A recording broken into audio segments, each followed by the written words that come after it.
got a great show tonight. The topic for today's show is Venus. Tonight we have the famous astrologist Jeffrey Lepine. Also later in the show we will head to the Chicago Observatory where Layne will be getting the facts on Venus. Please give a round of applause for the band, Mikey and the Rippers. Our special guest for tonight has written 2 books and is a very famous astrologist. Please help me give a warm welcome to Jeffrey Lepine.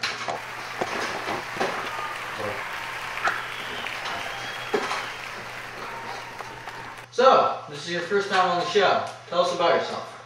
Man, I'm so glad to be here. Thank you for having me. Well, I'm an astrologist from NASA. I study the astrological patterns of Venus.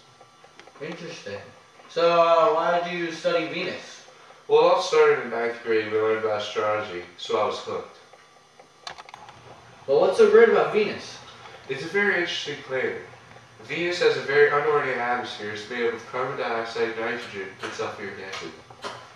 So it's not sustainable for human life? That's correct. As a matter of fact, it is due to a thick atmosphere. We can barely see this planet. All the heat and radiation is trapped in the atmosphere, making it the hottest planet in our solar system. Surface temperatures are over 870 degrees Fahrenheit. The surface is so hot that there is no liquid on the planet because all the liquids have boiled away. Dang, that's hot. Wow, that's pretty hot. How do astrologists such as yourself figure out what the temperature on Venus is? Well, there are many satellites and telescopes searching the night skies, famous Hubble telescope. This telescope has helped us get a better view of Venus. We also use radio waves to get an idea of what the surface looks like. Wow, that's interesting. But I can't seem to understand, why are the days and years shorter on Venus? Well, it's actually opposite. Venus's rotation, or spin on its axis, is very slow as compared to Earth's rotation.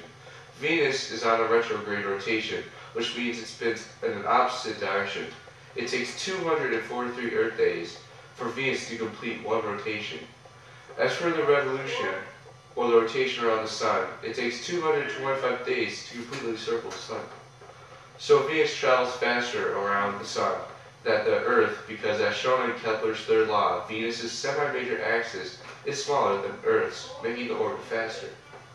So, 1 year on Venus is approximately 7.5 Earth months. We'll be back with more of Jeffrey Lepine, and later, Layne will be getting the facts from the Chicago Observatory.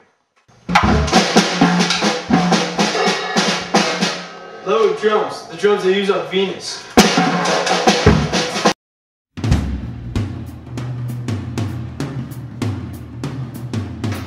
Welcome back. We're here with the famous astrologist, Jeffrey Lepine, and he was just telling us all about Venus.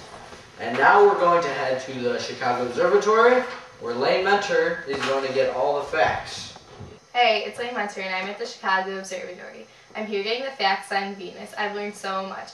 Did you know that there are no electromagnetic waves on Venus? Also, there's no electromagnetic field. Well, that's fascinating. Not really, man. Yeah, I guess not. So Layne, tell us some more information you collected at the observatory. Well, in the Venus exhibit, it says that Earth and Venus were actually very similar at one time, and over time the atmosphere's composition changed and the surface temperature of the planet increased, causing all the liquid to evaporate. Also, the planet could not support plate tectonics. Well, if it's so hot, what's the surface like? Well, 65% of the surface land is plains and flatland, and on these plains are thousands of volcanoes. Also, 35% of the land is mountainous regions. On Venus, the volcanic centers can be up to 12 miles large. The maximum mountain range is 7 miles tall and 540 miles long. The planet has very little craters.